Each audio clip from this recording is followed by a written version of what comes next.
Welcome back, everybody. We've got quite the deep dive for you today. Oh yeah, this one's a tough one. It's a case that, honestly, when I first heard about it, I couldn't believe it was real. I know. It's the story of Colleen Stan. Yeah, And she disappeared while hitchhiking back in 1977 right. in California. hmm And at first glance, it seemed like just another missing person. Sure. But the truth is, much more complicated and a lot more terrifying. Yeah. She wasn't just missing. She had been taken captive. And she endured years of just unimaginable abuse. Right. And it's not a straightforward kidnapping at all. Yeah. It's really this carefully constructed nightmare, orchestrated by a couple, Cameron and Janice Hooker. And they seemed like a normal couple. They did. Very normal. Yeah. So, okay, let's start at the beginning Okay. with the abduction. Okay. It sounds like she got a ride, Okay. and things just went from 0 to 100. Yeah, yeah. So Cameron, he threatens Colleen with a knife, and then he forces this homemade head box over her head, Oh, gosh. takes her back to their house. And that head box, that's just a terrifying detail. Right. It's essential to the story because it immediately cuts her off from senses. Right. Right. She's completely reliant on these people, and it's the beginning of breaking her down psychologically. I can't imagine being trapped in that kind of darkness, Yeah. like at the mercy of someone else. And then to be put into this box under their waterbed. Oh, gosh. I mean, talk about just physical confinement and dehumanization. Yeah. That's what this is. Yeah, and it's not just physical, it's psychological too, right? It is. You're right on. This whole thing is about dominating her mentally. Okay. So Cameron comes up with this idea of the company, Oh, yeah. this organization that he says is everywhere, they control everything, and that if she disobeys him, it's going to mean certain death for her and her family. The company. Right. It sounds like something straight out of a spy movie. Oh, it does. It does. But this was Colleen's reality. Yeah, this is real life. So how did he make this so effective? What tactics did he use? Well, the fear of the unknown is really powerful. Yeah. Right? So he creates this enemy, this entity that she can never see, can never fight against, and he just throws these threats out there, some of them very vague, Yeah. and that just keeps her on edge all the time. Right. And then he reinforces all this fear with these strange rules and these rituals. Yeah, yeah. Creates a world where his word is law. It wasn't just brute force. It was all very calculated to just break her spirit. And he made her sign this slave contract, He did. forced her to do hard labor, and he even sent her these fake love letters Yes. from people supposedly in the company. Right. Like, wow. It's just taking captivity to this whole other level. No, right. He wanted to erase who she was. That's just so disturbing how he escalated the abuse too, right? Yes. Started with confinement, then there were threats, and then the physical torture. Yeah. He used this wooden frame to suspend her, Uh-huh.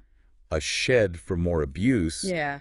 and something called a stretcher. Right. It's like he was slowly turning the screws, like it was all deliberate. Yeah, you're picking up on something very important, that gradual escalation. That's a hallmark of this kind of abuse. Yeah. It desensitizes the victim. Makes sense. Each new level of cruelty just becomes the new normal. Right. So it's harder and harder for them to even recognize how dangerous it really is. To even fight back. Exactly. They get trapped. And Janice, where did she fit into all of this? Well, that's one of the hardest things to wrap your head around. Yeah. She was abused by Cameron, too. I mean, yeah, she was manipulated and controlled just like Colleen. Right. But she also took part in the abuse. She did. Right. Helped keep up the illusion of the company, and I mean, she even participated in the torture. Right. It's hard to understand. Yeah. It highlights this awful reality that sometimes abusers can be victims too. Right.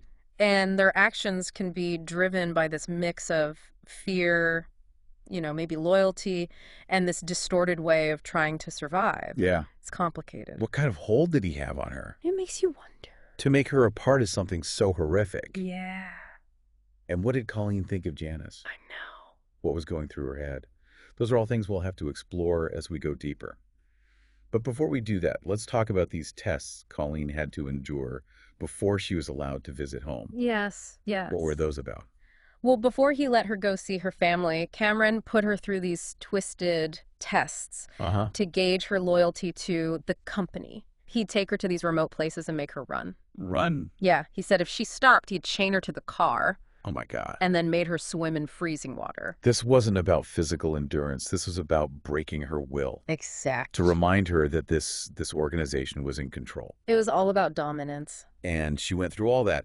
And there was that close call during a trip to Red Bluff and Reno where she was forced to panhandle. Right. Almost ran into a police officer, but she didn't ask for help. I know. Why? Was she just that afraid of the company? It's the question that everyone asks about this case. Yeah. She was right there in public, a chance to escape right in front of her. Yeah. And she doesn't do it. Yeah. It shows you how deep that fear was, right? Yeah. Years of manipulation, they had basically destroyed her instinct to protect herself. Right. She was more afraid of what would happen if she disobeyed than she was of staying. It's heartbreaking. She was so close. And then there's the visit home. Just a sliver of hope, but even that was messed up by Cameron's need to control. Yeah. So that's where we'll pick up next time. We'll talk about how that visit played right into his plan, and we'll get into the details of the whole. Oh, yeah. This dungeon he was building under one of his sheds, Uh-huh. that's where things get really dark. It does. Last time we were talking about Colleen's visit home. Right. Just this brief taste of freedom. Right. But even then, Cameron was pulling the strings, He was. monitoring her calls, reading her Yeah. letters, using the visit to just show her he was still in control. It's like he was saying, see, Hmm. I control everything, even your family. Yeah. Yeah. I mean, it's mind-boggling what must have been going through her head. Right.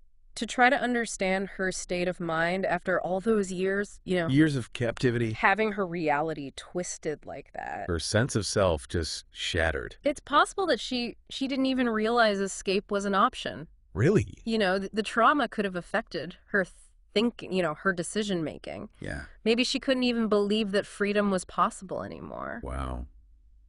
It's a tragic example of how deep the scars of abuse can go. It is. It is. It's like she was living in two worlds, Mhm. the world of her family Yeah. and this world that Cameron had made for her. And those worlds were clashing in this really frightening way. They were. And even while she was home, Cameron was working on something even worse. Mhm. This dungeon he was building under one of his sheds, The whole. he called it the Hole. And this wasn't just another way to keep her locked up. No, it was much more sinister than that. What was he planning? Well, the whole wasn't just about keeping Colleen prisoner. It was about expanding his control. Expanding it how? It was designed to hold a bunch of women. Oh my gosh. Yeah, essentially creating like a network of slaves, So he could just do whatever he wanted. Yeah. And he made Colleen help build it, He did. knowing what it was for. I know, it's another level of cruelty to this whole story. Thank goodness that plan fell apart. Right. All flooded and he abandoned it. Yeah. But then something changed. It did. The way Cameron was treating her, she was given more privileges. Hmm. She got closed time outside of the box, even access to a Bible. Right. It was almost like he was trying to be nice. Right. What do you make of that? Well, it's a confusing time, and it's led to a lot of theories. I mean, was he feeling guilty? Was he trying to manipulate her in a new way? Or was it, as some people think, an attempt to blur the lines, Blur the lines between captor and captive. Yeah, make it harder for her to escape mentally. Oh my gosh. Yeah, we may never know what was going on in his head. But this change just shows how complicated abuse can be. Right. It's not always so clear-cut. He even took her on another trip to Reno. Yeah. But she was forced to panhandle there. Right. And that doesn't sound very nice. No, it doesn't. But that's the whole point. Even while he was giving her these little freedoms, he was still calling the shots. Yeah. He was still using her. Right. Still telling her what to do. Just in a different way. It's a good reminder that abuse can take many forms. Right. It's not always physical violence or forcing you to do things. Mhm. It can be sneaky, subtle, and even disguised as being kind. And then there were these nights out with Janice. Yeah. You'd go to bars, Colleen dance, talk to people. Mm-hmm. But she never said anything about her situation. I know.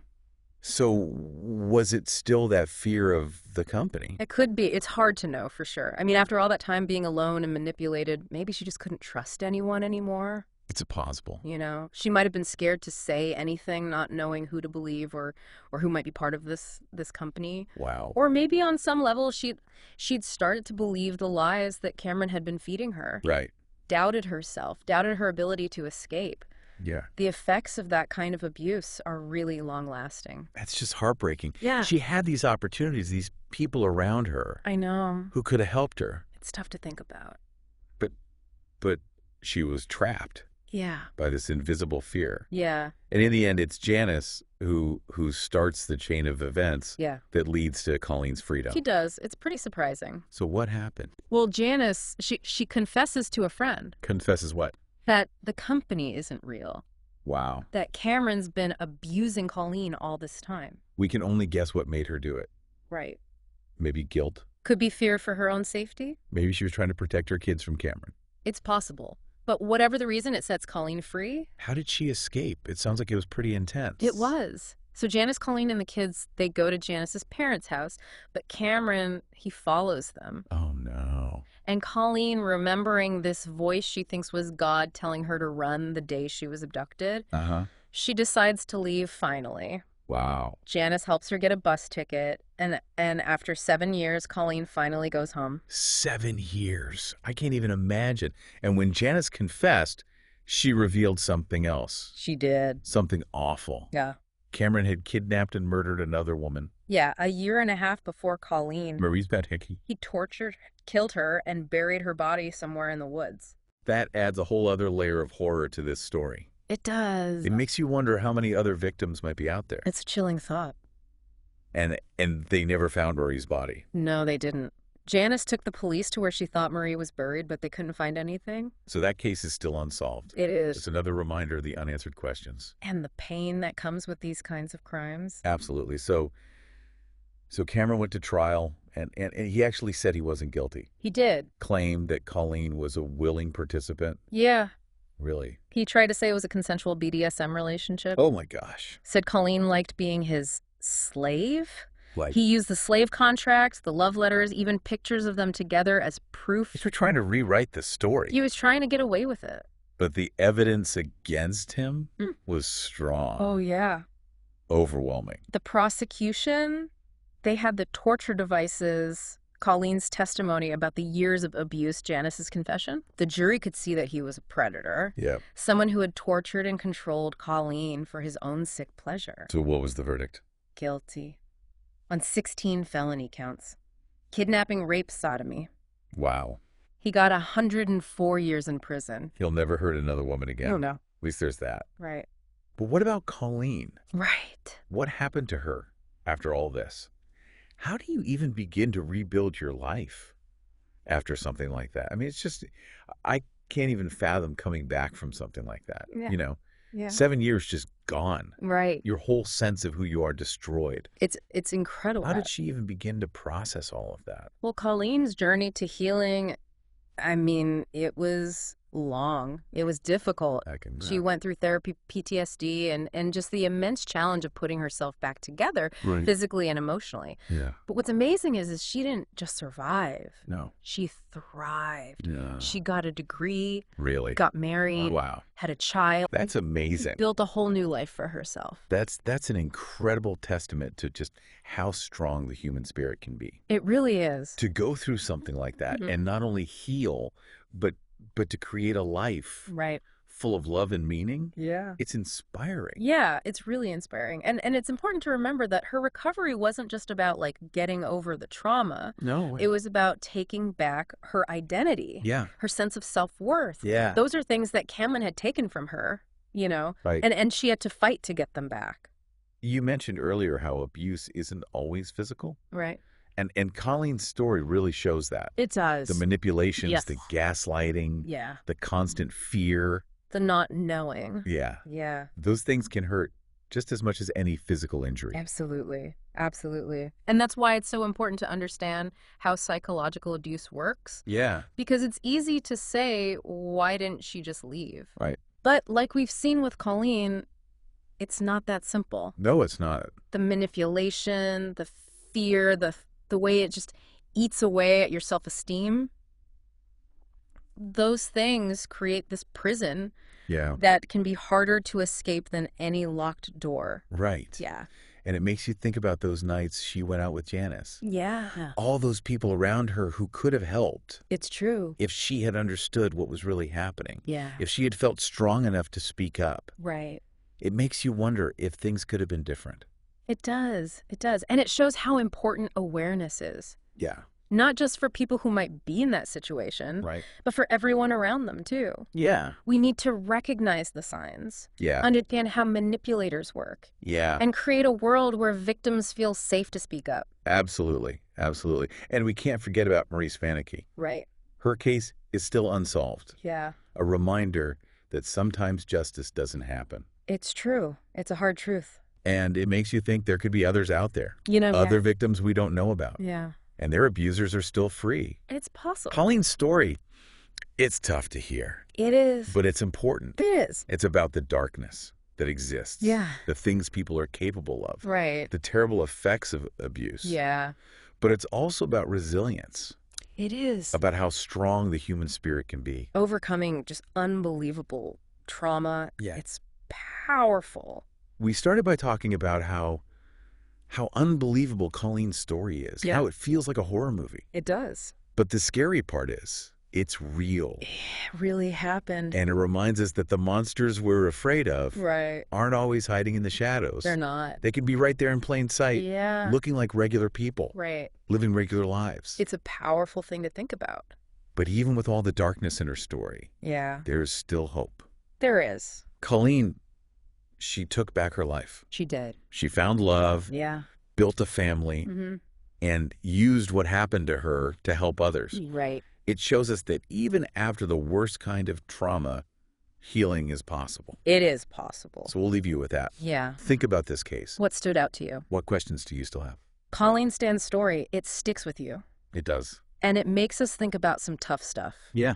The nature of evil, Mm-hmm. how strong we can be, Mm-hmm. and how important it is to be careful Yeah, because the world can be a dark place. absolutely. Thanks for joining us for this deep dive. See you next time.